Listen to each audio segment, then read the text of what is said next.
Ramadan à moi, présenté par Christophe, sur France Maghreb et France Maghreb 2. Bienvenue sur France Maghreb 2, mon Ramadan à moi, celui de Samira Aman. Bonjour Samira, salam alaikum. Bonjour Christophe, alaikum salam. Bienvenue dans nos studios. Alors pour vous présenter brièvement à nos auditeurs, vous êtes responsable communication chez Muslim Hands, que nos auditeurs évidemment connaissent bien, de par les différentes annonces qui sont diffusées dans les espaces publicitaires et puis surtout les différents appels auxquels vous faites souvent référence, puisque Muslim Hands c'est quand même une association, un collectif très important dans le domaine de la solidarité, on peut le dire. Tout à fait. Alors Samira, vous avez 33 ans, vous êtes une franco-algérienne née à Drancy en France. Oui. Jusque là je me suis pas trompé, franco-algérienne. Très bien. Mariée, une petite fille, et donc on va parler un petit peu avec vous, si vous le voulez bien, et histoire de vous faire replonger un petit peu dans votre enfance, de ce qu'a été le Ramadan d'abord des parents, avant de parler du vôtre. Comment ça se passait lorsque vous étiez toute petite et que papa et maman et que toute la famille faisaient le Ramadan? Est-ce que vous avez quelques briefs souvenirs? Oui, tout à fait. Le Ramadan, tout le monde peut l'imaginer, c'est un moment fort qui est vécu en famille. Donc effectivement, les souvenirs que j'ai du mois de Ramadan lorsque j'étais plus jeune, c'était les rencontres en famille, le rassemblement des gens que j'aimais, des amis. C'était les sourires, la joie, le partage, la fraternité, les bons mots, les bons vœux. C'était aussi les petits plats traditionnels, donc c'était plein de petites choses, les odeurs, les musiques, et puis un moment fort, c'était le soir quand il fallait rompre le jeûne, on allumait la radio et puis on attendait les 3 coups et puis l'Adhan qui arrivait, alors le premier mot Allahu Akbar, et puis là c'était la grande joie, enfin on va pouvoir... La délivrance. Voilà, la délivrance. On va pouvoir rompre le jeûne en famille, et puis on n'oubliait surtout pas les invocations, on demandait au bon Dieu, enfin moi personnellement je lui demandais je le remerciais déjà pour la journée qu'il m'avait donnée, d'être avec mes parents, d'être avec mes frères, pour la sérénité qu'il nous a donnée, pour les biens qu'il nous a donnés. Je lui demandais de préserver ma famille, de préserver tous les gens. Même déjà petite. Même déjà petite, j'ai eu des valeurs que mes parents m'ont inculquées très tôt, en particulier ma mère, qui était sage-femme, donc qui a vécu les moments de découverte de la vie au plus près, et qui avait une notion de la vie, une vision de la vie très positive. Très particulière.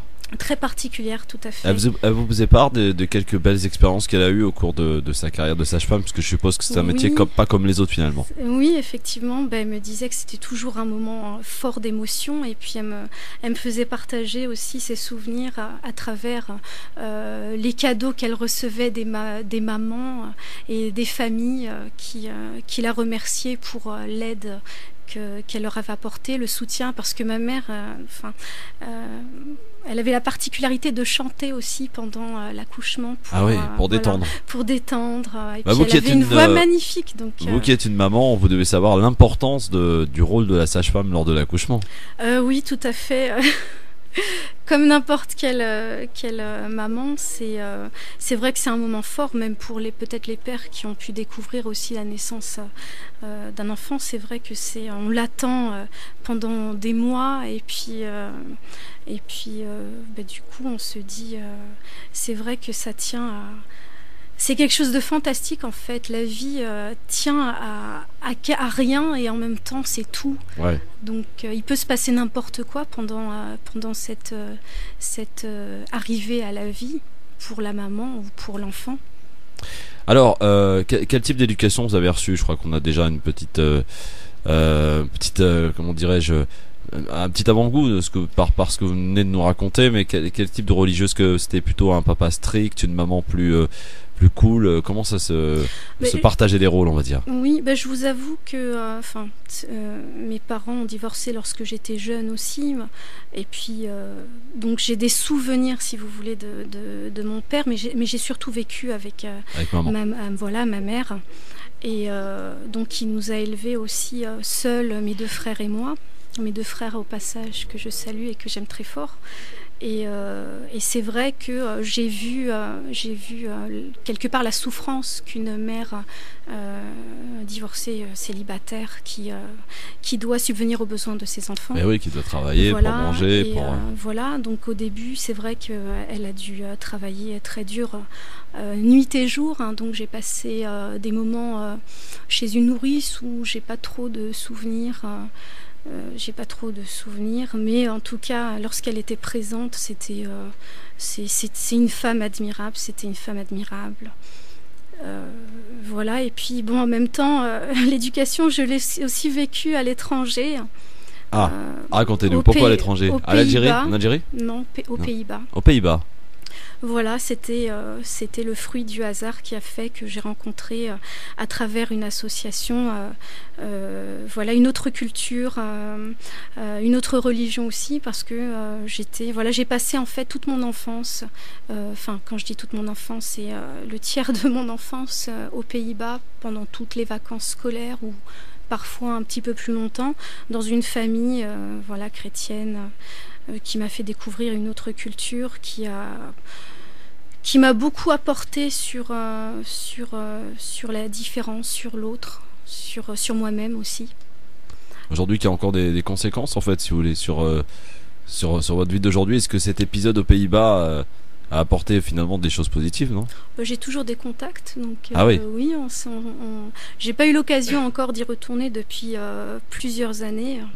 Je pense depuis 6 ans. Mais j'ai toujours des contacts, ils viennent nous rendre visite et puis ce sont des gens très charmants qui ont soif de découvrir aussi une autre culture, une autre religion, l'islam qui est la mienne. Ouais. Ce sont des gens vraiment fabuleux et on peut se faire des amis, c'est une famille. Les Pays-Bas qui est donc une autre culture, un autre pays que la France qui n'a rien à voir. Oui, tout à fait. Ouais. Oui. Alors, c'est vrai que les choses ont évolué aussi aux Pays-Bas depuis mon enfance, la montée de l'extrémisme et malheureusement c'est à l'échelle mondiale, malheureusement. Voilà, exactement. Tous les extrémismes d'un côté comme de l'autre sont malheureusement très difficiles et portent de lourdes conséquences. Ils sont minoritaires, mais c'est ceux qu'on entend le plus, quoi. Voilà. Ouais. Alors, Samir Amal, j'aimerais qu'on maintenant parle un peu plus de vous et de votre ramadan. À quel âge vous avez commencé à faire quelques jours, on va dire, des jours d'essai? Je pense que ça devait être à l'âge de 10-11 ans. D'accord. Voilà. Et c'était à la demande de maman ou alors c'était vraiment non, c'est parce un pur choix personnel? Pur choix personnel. Je voulais goûter à l'inconnu. Voilà, je voulais savoir ce que c'était que de ne pas manger, de ne pas boire pendant un moment. Voilà. Donc difficile? Je pense que j'ai surtout ressenti la soif. Ouais. Donc je pense comme tout le monde, au bout d'un moment dans la journée, et puis d'ailleurs à l'époque j'avais commencé, c'était le plein été. Ouais. Donc la fin, on avait quand même plus de salive. Ouais. Donc c'est vrai que j'allais voir ma mère et je lui disais: maman, c'est dans combien de temps? C'est bientôt la fin. Et puis des souvenirs. Alors les premiers jours d'essai, et à quel âge est intervenu le vraiment ramadan complet? Très très vite. Ouais. Très très vite, c'était dans la foulée. Donc je ne peux pas vous donner une date exacte, mais j'ai commencé aussi ma prière à la même époque, à 11 ans. C'est ma tante et ma mère et deux tantes qui m'ont initiée. Je ne savais pas, je ne connaissais pas grand-chose. Je connaissais pas grand-chose. Et j'ai toujours été très spirituelle. Je sais que même en Hollande, je priais, aux Pays-Bas, je priais avant de manger. À votre manière? Avant de dormir, oui, à ma manière. Bon, ils avaient aussi leur prière chrétienne, hein, donc... mais bon, c'était toujours Dieu qui était porté, donc... Ouais. Alors, est-ce que dès lors vous avez fait votre premier ramadan complet, vous aviez pris connaissance de la dimension spirituelle de la chose, de ce pourquoi on fait le ramadan? Est-ce que vous aviez quand même quelques connaissances? Oui, alors très vite. Alors j'étais collégienne, ça je me souviens bien. J'étais partie au CDI, hein, le Centre de documentation et information du collège, Oui, oui. et j'avais pris. J'aimais beaucoup la lecture. J'ai toujours beaucoup aimé la lecture. Et voilà, en flânant dans les rayons, je me suis posée. Enfin, mon regard s'est posé sur le Coran. Ouais. Et j'ai pris, je l'ai pris, je l'ai emprunté. C'était en 2 tomes, je me souviens. Et puis c'est assez extraordinaire cette lecture parce que c'est vraiment ça m'a beaucoup parlé parce que à l'époque c'était la première fois que je le tenais. Et que je le découvrais en langue française, je précise. Langue française, oui. Voilà. Donc, et puis... Vous l'avez parcouru ? Je l'ai lu entièrement et ça m'a vraiment bouleversée. Cette lecture m'a vraiment bouleversée parce que à l'époque, je ne savais pas En plus, c'est qu'une traduction, je veux dire, c'est peut-être pas aussi l'authenticité. C'était qu'une traduction, mais comme la lecture tutoyait... Ouais. Je me suis sentie directement visée. Ouais. Voilà, sans l'impression que ce savoir, livre vous parlait. Ce livre me parlait complètement. Ouais. Et voilà, me motivait, m'encourageait dans beaucoup d'aspects. Et voilà, je pense que cette expérience-là, elle est encore ancrée en moi. Est-ce que votre maman suivait votre construction religieuse ? Elle m'invitait, oui, elle a toujours été présente. Donc la construction religieuse, chez moi, est passée par la construction de valeurs. Ouais. À valeurs avant tout. Voilà, pour moi, aujourd'hui encore, ma spiritualité, je la vis à travers les actions et à travers les méditations. Ouais. Voilà, je me prends... Finalement, quand on vous écoute parler un petit peu de votre enfance, de votre construction de femme que vous êtes aujourd'hui, on peut que comprendre le poste que vous occupez aujourd'hui à Muslim Health, non ? C'est lié, non ? Bah écoutez, on m'a fait confiance. Je connais quand je bien parle de les ça, c'est dans le domaine de la solidarité, oui, bien sûr. De l'humanitaire. Oui, mais d'ailleurs, quand je suis arrivée, un de mes collègues m'a appelé la hollandaise. Ouais. Et puis bon, ça m'a fait un peu sourire.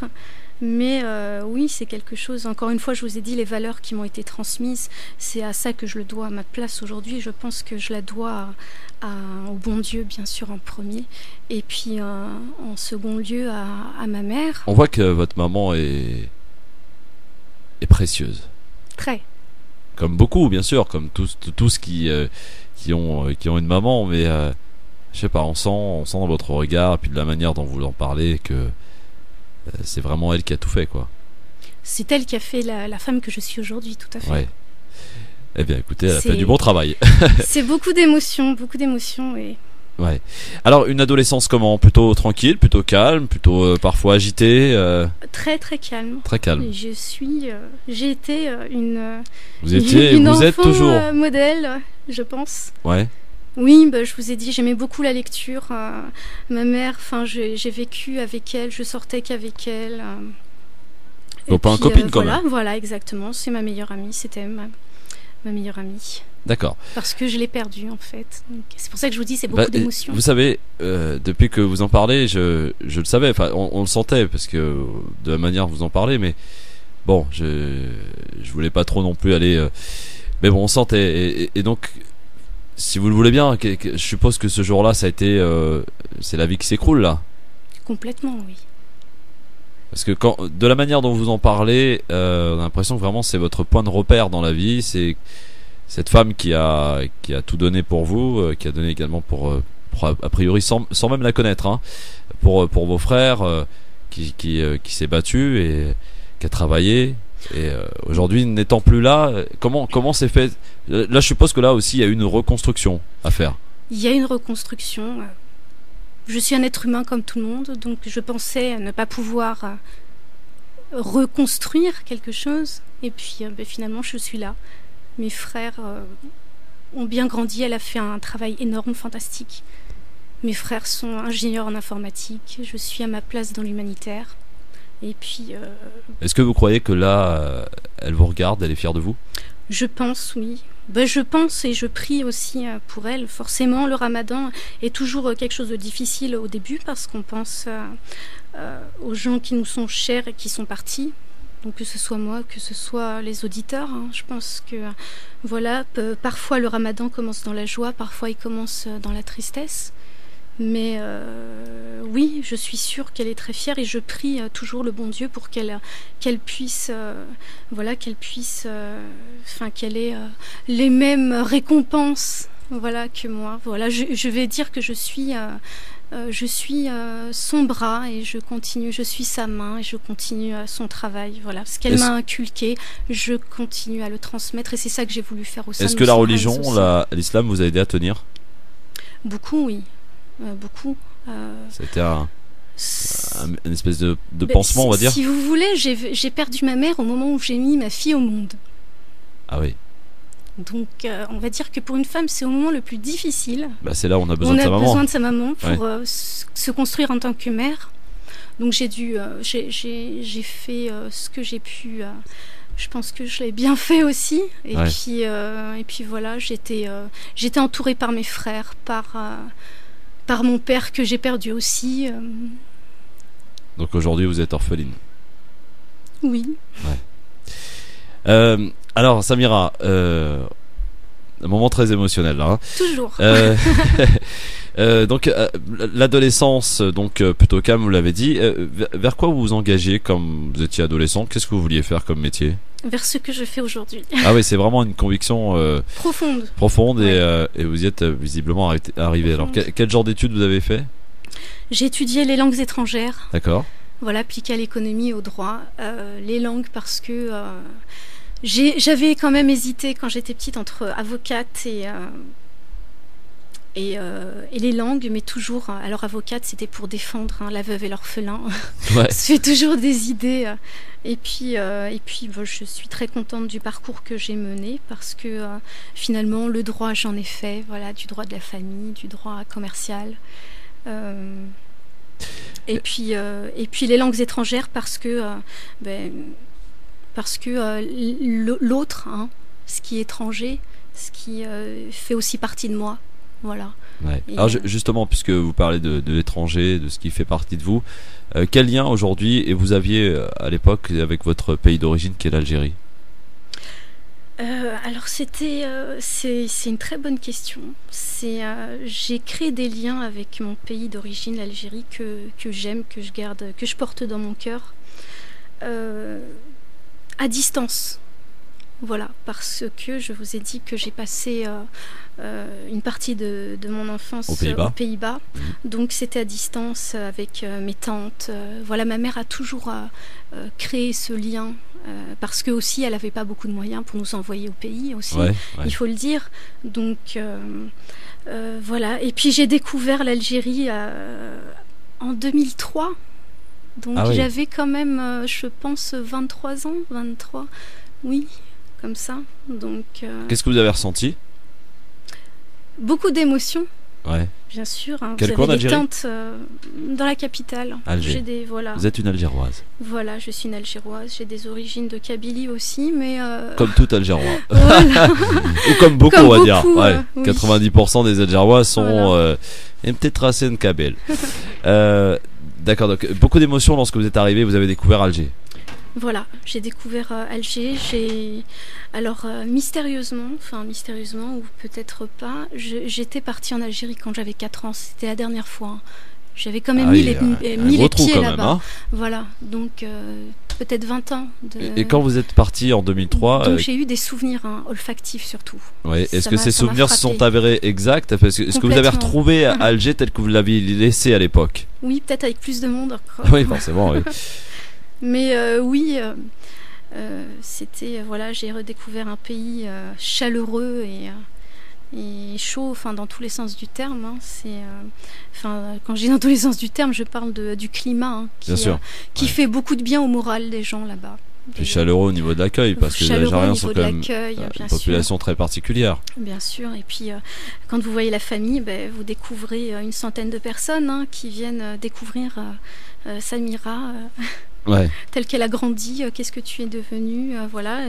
J'avais 4 ans et puis ils m'ont trouvée jeune femme, donc il y avait beaucoup de choses à se dire. Est-ce que vous avez eu déjà l'occasion de faire un ramadan ailleurs qu'en France?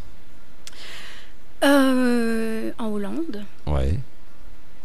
En Hollande. Même si c'était une famille chrétienne. Alors, comment ça se passait? Est-ce qu'ils comprenaient? Est-ce que vous passiez par des petites questions un petit peu embarrassantes? Ils m'encourageaient. Ils vous encourageaient? Oui, ils m'encourageaient. Ouais. Ils savaient que ça faisait partie de ma spiritualité. Vous ne demandez pas pourquoi vous mangiez pas? Non, ils savaient que j'étais musulmane depuis le premier jour où j'ai mis les pieds chez eux. Donc, et comment ça se passe de faire ramadan un petit peu seul? Oui, c'est vrai. Seul, oui, effectivement. C'est dur? Mais non, c'est pas dur. Parce que je vous ai dit, le ramadan, c'est vrai que jeûner, c'est quelque chose qu'on voit en pratique. En pratique. C'est surtout le spirituel qui compte. Jeûner, on jeûne tous, n'est-ce pas? On est tous égaux devant le jeûne. Mais c'est vrai qu'ensuite, chacun fait son cheminement au niveau spirituel. Et moi, c'était surtout ça. Voilà, c'est... Samira Amal qui est notre invitée aujourd'hui dans Mon Ramadan à moi. On se connaît pas, mais vraiment quelle belle rencontre. À tout de suite, juste après pour la deuxième partie. Mon Ramadan à moi, présenté par Christophe sur France Maghreb et France Maghreb 2.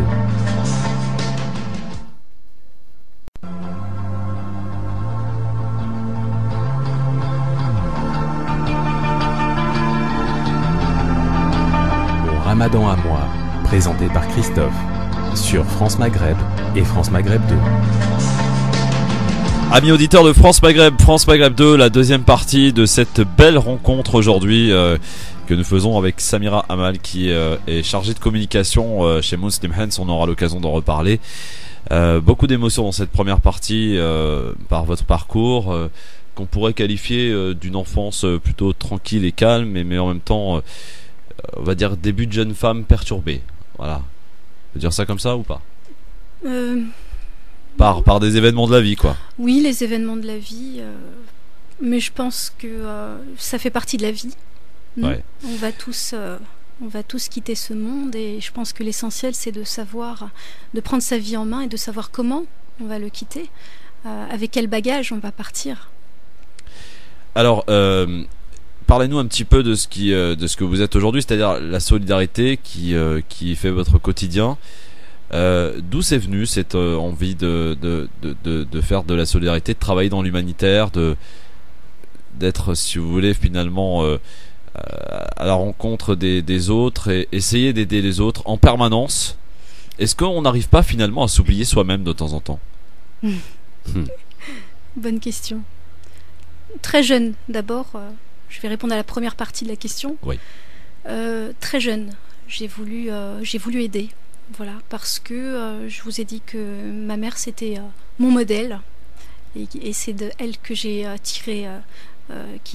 tiré ce moteur. Voilà, et c'était mon moteur, mon essence et très jeune, voilà, je l'accompagnais lorsqu'elle, elle donnait beaucoup de dons, donnait beaucoup de son temps. Elle aussi a travaillé dans l'humanitaire pour une association qui travaillait au Burkina Faso à l'époque. Et puis voilà, elle était très humaine, très engagée socialement parlant. Voilà, donc je l'ai accompagnée lorsque je pouvais. Je cuisinais avec elle pour offrir des repas dans les foyers. Voilà, ça pouvait être à la mosquée aussi, ça pouvait être à différents endroits. Voilà, je l'ai vue. Tout simplement, je l'ai vu donner de l'argent à ceux qui n'avaient pas les moyens de s'acheter de quoi se nourrir. Je l'ai vu partager le repas chez nous avec des personnes nécessiteuses. Donc la porte était ouverte chez nous, voilà. Donc c'est la générosité de votre maman qui a conduit à ce que la vôtre se construise petit à petit. Oui, je pense très sans certainement, sans aucun doute, ouais. Même, absolument. Alors, est-ce que par moment, vous dites pas quand vous voyez toutes ces horreurs à travers le monde, et je crois que vous êtes bien placé pour le savoir, est-ce que vous n'êtes pas en colère des fois après Dieu? Après Dieu, jamais. Après les hommes, oui. En colère, oui. Je le suis, même si j'ai l'air d'avoir une petite voix douce à la radio. Il n'en est pas moins que dans la vie, je pousse mes coups de gueule. Parce que, pardonnez-moi de l'expression, hein, mais c'est vraiment ça. Parce que... J'ose imaginer que ça doit faire mal d'ailleurs. L'humanité, non, c'est... Non. Si, quand même. Non, c'est... je dis ce que je pense, voilà. J'ai toujours dit ce que je pense, en essayant de ne pas blesser. Hein. Je blesse jamais la personne, mais je souhaite responsabiliser, voilà, chacun, les personnes qui sont autour de moi. Et puis j'accepte volontiers les critiques aussi et les conseils, hein, qui sont très importants. Mais effectivement, quand je vois Hobbes, hein, c'est une autre chose, mais Hobbes qui disait l'homme est un loup pour l'homme. Hein, aujourd'hui, moi je dis que l'humanité, hein, y a un souci quand même. Y a un gros souci de valeur. Voilà, moi je dis qu'en humanité, l'homme est un frère pour l'homme, voilà, et que et parfois il est son pire ennemi aussi. Oui, mais un frère n'abandonne jamais son frère. Voilà, on n'est pas dans le monde des bisounours, hein, où tout va bien, on le sait très bien. Ah, ça c'est clair. Mais quand nous on est bien lotis, hein, Dieu merci, ici, et on doit faire un geste. On doit faire un geste. À côté de nous, on doit ouvrir les yeux, on doit voir ce qui se passe, on doit penser par nous-mêmes, on doit bouger. Alors, on doit bouger et faire bouger. Bouger, on peut le faire bouger les politiques, faire bouger les médias aussi, j'en profite, et vous le faites très très bien à France Maghreb 2. Mais bouger, voilà, sensibiliser. Ce qui se passe par exemple en Afrique, bien sûr que ça me contrarie, ça me met en colère. Ça me met en colère parce que je me dis qu'en 2011, voir des personnes qui meurent de faim, et que nous, en 2011, on est ici à se demander au McDonald's si on va prendre un menu ou si on prend un dessert ou pas. Ouais. On est là ici à choisir ce qu'on veut manger, à faire des choix en se disant et parfois même ça. Faire les difficiles aussi. Parfois faire les difficiles. Complètement, et parfois même faire du gâchis. Et qu'est-ce que vous répondez à ceux qui disent mais bon, d'accord, c'est bien gentil, mais qu'est-ce qu'on peut faire nous? On peut faire de grandes choses. On peut peut-être commencer par se dire qu'il faut arrêter de donner de la nourriture, hein, mais comme dit l'expression, hein, les aider à pêcher, à prendre le poisson. Il faut leur donner sur place les moyens de cultiver, les moyens de se prendre en charge. Ne pas faire de l'assistanat, mais les accompagner dans leur développement. C'est ça la démarche. Enfin, est-ce que vous êtes allée sur le terrain, Samira? Oui, je suis allée sur le terrain en Albanie, ouais. Au Maroc aussi, où j'ai vu des choses difficiles. Au Maroc j'ai été confrontée à une certaine pauvreté, oui, parce que malheureusement elle existe partout. Ouais. Elle est cachée quand même, hein.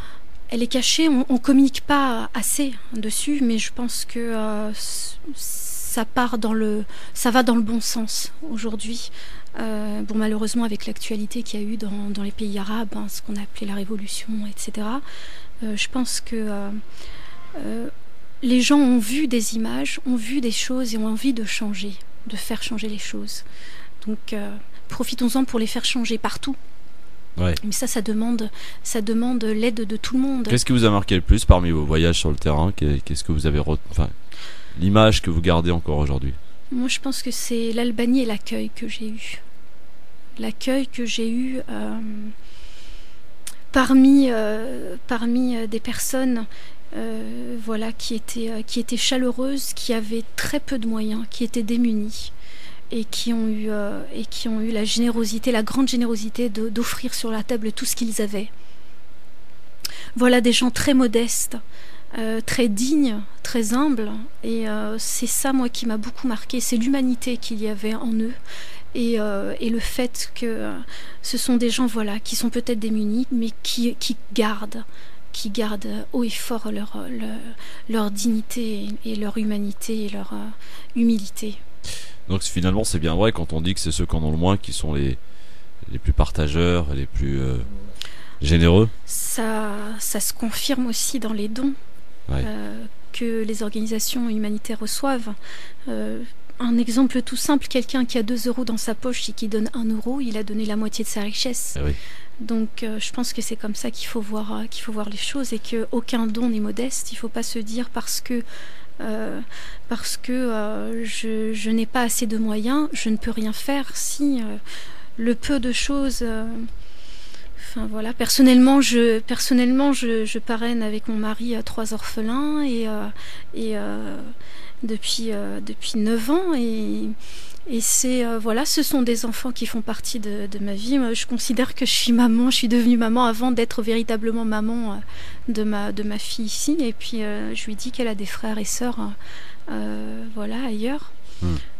Alors, comment vous expliquez que le Ramadan soit le mois où vous récoltiez le plus d'argent? Je pense que je me trompe pas quand je dis ça. Vous avez raison. Pourquoi il faut attendre le Ramadan, cette piqûre de rappel, de dire c'est le mois de la générosité, de la solidarité? Pourquoi finalement on n'est pas généreux, solidaire tout au long de l'année, comme ça devrait être le cas normalement? Le Ramadan, en fait, vous avez raison. Dieu merci déjà, il existe un mois de Ramadan. Oui, heureusement. Parce que sans cela, je ne sais pas comment on pourrait travailler. Je précise aussi que les organisations humanitaires et sociales vivent des dons, d'accord. Et il y a des projets derrière, il y a des gens derrière qui bénéficient, et qui bénéficient des aides. Et effectivement, je me l'explique par le fait probablement que c'est un temps où les gens ne s'arrêtent pas, mais font une pause en remettant en cause leur quotidien. Ils se nourrissent spirituellement, et en fait c'est une bonne pause. Entre nous, je ne sais pas si 2 ou 3 ramadans dans l'année feraient le même effet qu'un ramadan, parce qu'on a le côté unique du mois de Ramadan, qui est un moment très spirituel et un moment très fort de fraternité et de partage. Parce qu'on ressent tous la faim et la soif, le jeûne, tous, on est égaux devant ce jeûne. Oui, mais il y en a qui le vivent tout le temps. Et il y en a qui le vivent tout le temps en Afrique, et effectivement. pas par choix, je veux dire, voilà. D'ailleurs, pardonnez-moi, que ce soit en Afrique ou que ce soit ici. Oui. D'accord ? Parce que c'est vrai qu'en Afrique, mais je n'oublie pas, je parle de l'Afrique, mais je n'oublie pas la pauvreté qui existe en France, et elle existe. Effectivement, et je pense à tous les sans-abri qui vivent des moments difficiles en été, plus qu'à n'importe quelle période de l'année. Parce que concrètement... Est-ce que c'est pas plus facile d'être pauvre en France que d'être pauvre en Afrique? Excusez-moi d'être un peu cruel, mais... Oui. Je pense qu'en France, on a quand même la chance d'avoir des structures. Voilà. Que ce soit des structures étatiques ou des structures associatives. Malheureusement, il y a beaucoup de pauvreté, beaucoup plus que ce qu'on ne veut le dire. Et malheureusement, les structures ne sont pas assez nombreuses, n'ont pas assez de place pour accueillir tout le monde. Et c'est la raison pour laquelle aussi on constate en France qu'il y a beaucoup plus de gens de sans-abri qui décèdent en été, qui ne décèdent en hiver. C'est dire parce que beaucoup de centres sont fermés. Bah oui. Donc, en France, on découvre les pauvres en hiver lorsqu'il fait froid. Voilà. Ouais. Et c'est ça qui est dommage. C'est qu'il faut essayer de trouver la faculté d'être conscient constamment. Et c'est pas évident, parce qu'on a notre quotidien, parce que chacun a ses difficultés dans la vie. Voilà. Moi j'ai cette image de cette dame qui transportait, je crois, 2 ou 3 enfants sur elle, et qui devait marcher des kilomètres et des kilomètres en Somalie, et qui à l'arrivée de son voyage de quelques 20 kilomètres a perdu 2 enfants. C'est terrible. C'est des choses qui se passent ici, enfin en 2011, on a du mal nous à l'imaginer ici. C'est terrible, c'est pas une fiction, c'est pas un film. Oui. C'est pour ça, quand on parlait de cette colère, c'est de se dire qu'on se mette à... J'ai une fille, donc et même un père peut se mettre à la place. Mais imaginez effectivement que vous voyez votre enfant s'éteindre, pas à cause de maladie, à cause de la faim, et vous n'avez même pas les moyens de nourrir cette personne, cet être.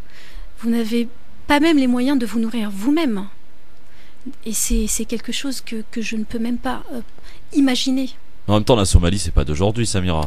C'est On a pas l'impression de d'aujourd'hui. découvrir ça aujourd'hui, mais c'est pas d'aujourd'hui. C'est ça aussi le problème, c'est qu'on a l'impression de découvrir aujourd'hui, alors qu'on a oublié que ça date, que qu'en 82 on a vécu la même chose et que la famine c'est quelque chose de cyclique.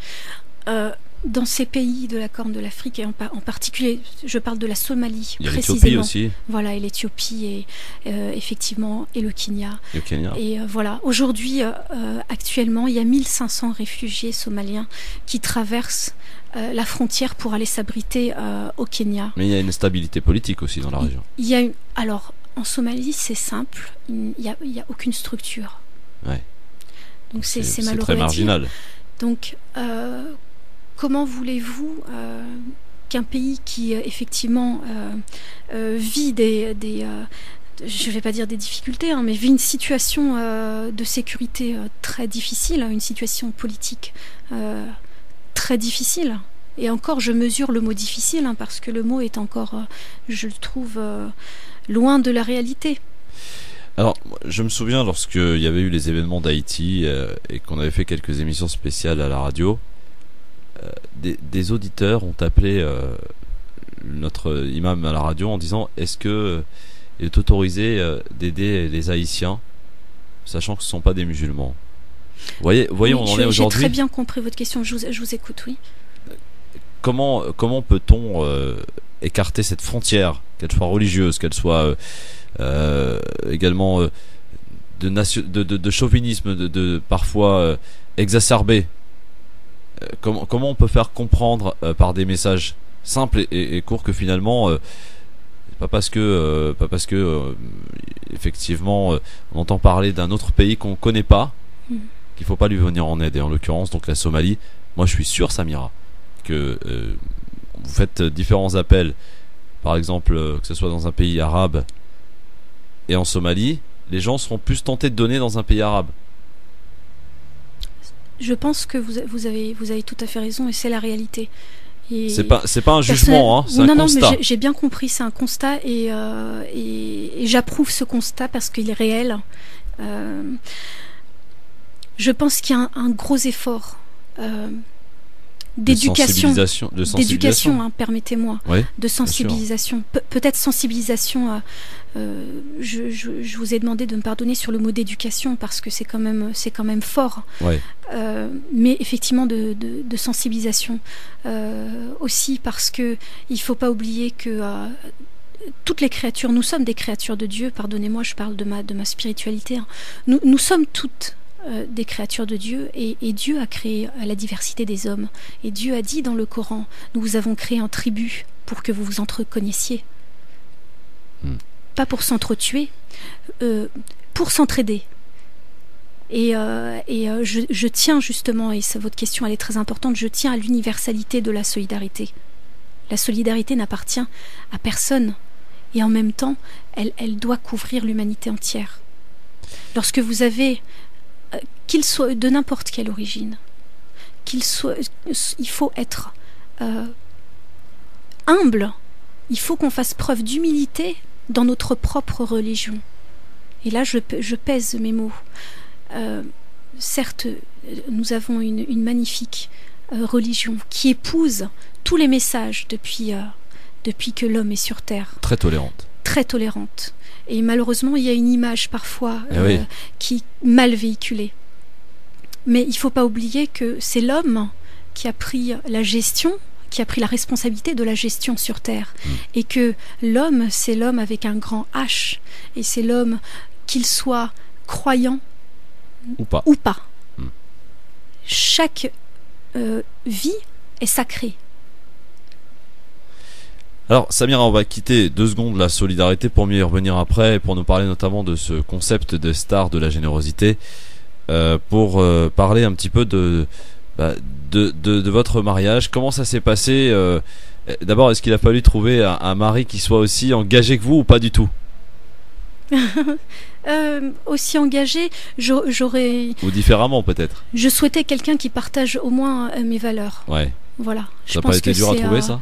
Bah écoutez, vu que j'étais très prise par mon travail, vous allez sourire, mais j'ai connu mon mari au travail. Bah oui. Même si c'était pas un collègue direct, hein, c'est une personne avec qui j'ai travaillé sur un document audiovisuel. Et puis voilà, on s'est apprécié par nos qualités mutuelles. Voilà, tout simplement. Et voilà, très voilà, je remercie Dieu d'avoir d'avoir le mari que j'ai et qui m'accompagne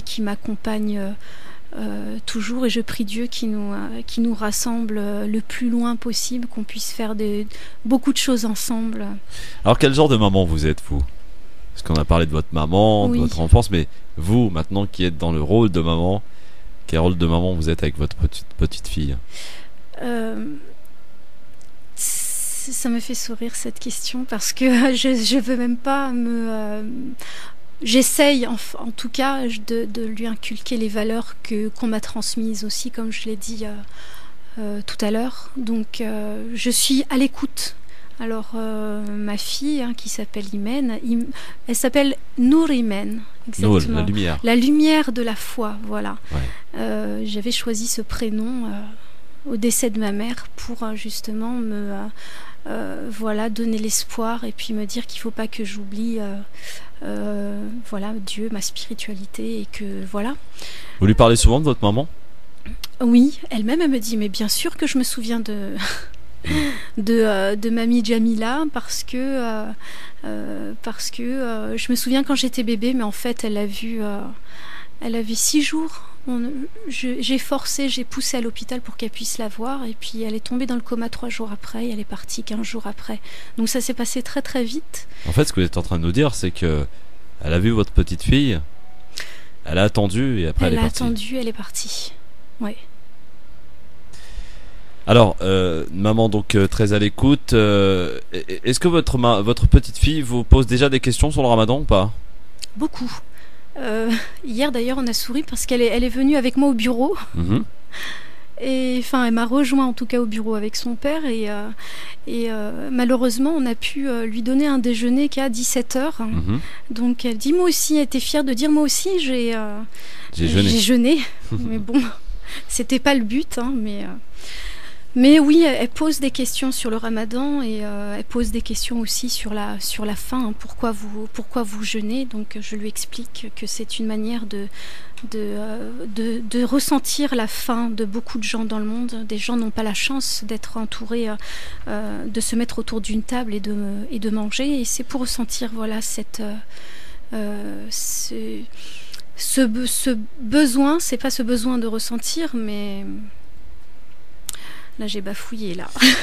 C'est pas grave, l'essentiel c'est qu'on vous ait compris. En tout cas vous m'avez compris. Oui. Voilà. Alors Samira, le temps qui bientôt va se terminer, on va parler, on aura l'occasion d'en reparler dans une émission spéciale. Je crois que ce sera le dernier vendredi du mois du Ramadan, dans une émission qui s'appelle Ensemble Solidaire, où on recevra donc Muslim Hans. Parlez-nous de ce concept des stars de la générosité. Alors c'est un concept qui mûrissait dans l'esprit des responsables de l'ONG, donc à Muslim Hans France, et dans mon esprit aussi, forcément, et parce qu'on est sensible à la jeunesse. Pourquoi? Parce que ce sont les citoyens de demain. Et dire que ce sont les citoyens de demain, ce sont les responsables de demain, et que il est de notre devoir de leur faire partager les valeurs de la solidarité, de la fraternité humaine, et parce que ce sont aussi les donateurs de demain. Et je ne suis pas dans un esprit de chiffres, mais je suis dans un esprit que les catastrophes, malheureusement, il y en aura de plus en plus. Oui. Je précise juste les catastrophes d'ordre climatique. Avec le réchauffement planétaire, il faut s'attendre à beaucoup plus de dégâts dans les années à venir, dans les décennies à venir. Et si on ne mobilise pas ces jeunes aujourd'hui, qui sont parfois, qui sont en tout cas demandeurs, je pense, mais qui ne savent pas vers qui se tourner.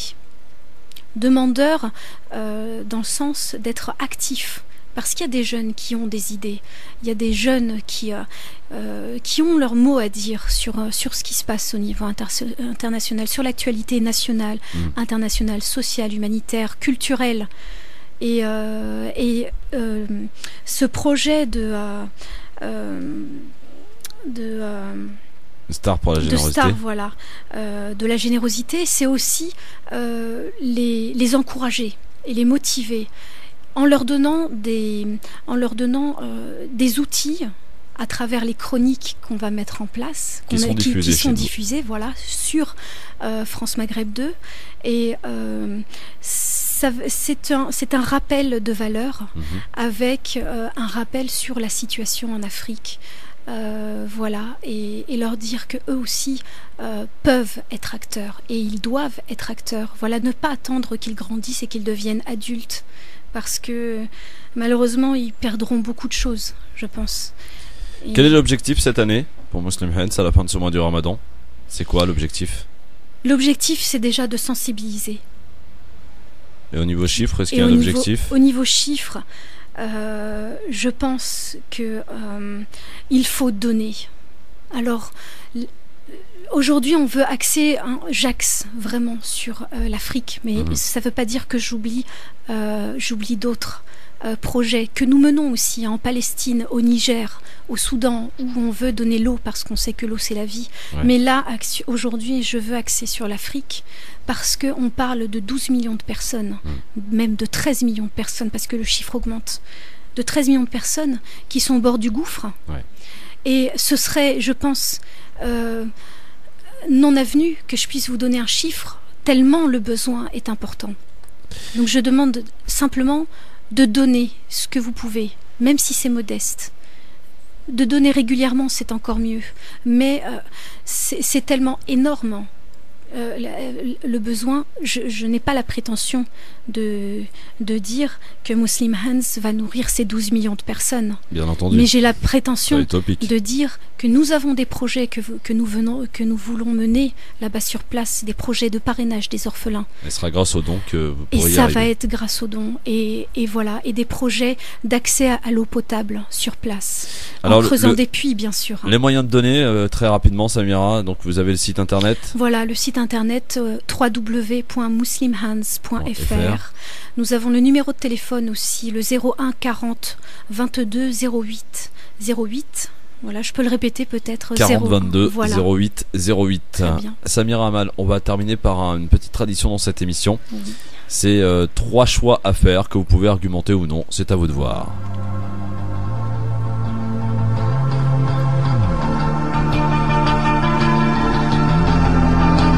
Le Ramadan à moi, présenté par Christophe, sur France Maghreb et France Maghreb 2. Alors Samira, vous êtes plutôt shorba ou halela? Shorba. Algéroise. Harira aussi, j'aime beaucoup, oui. Ah mais la shorba algéroise. Oui. Ah oui, ah oui. El Quds ou Médine? Je peux pas faire de choix. J'y suis allée à Médine. Je le porte dans mon cœur. Et El Quds est un symbole aussi. C'est un lieu. Bah alors, puisque vous n'êtes pas allé à El Quds, choisissez El Quds alors. Je dis les deux. C'est vraiment, voilà. État laïque ou état religieux? État laïque. Pourquoi?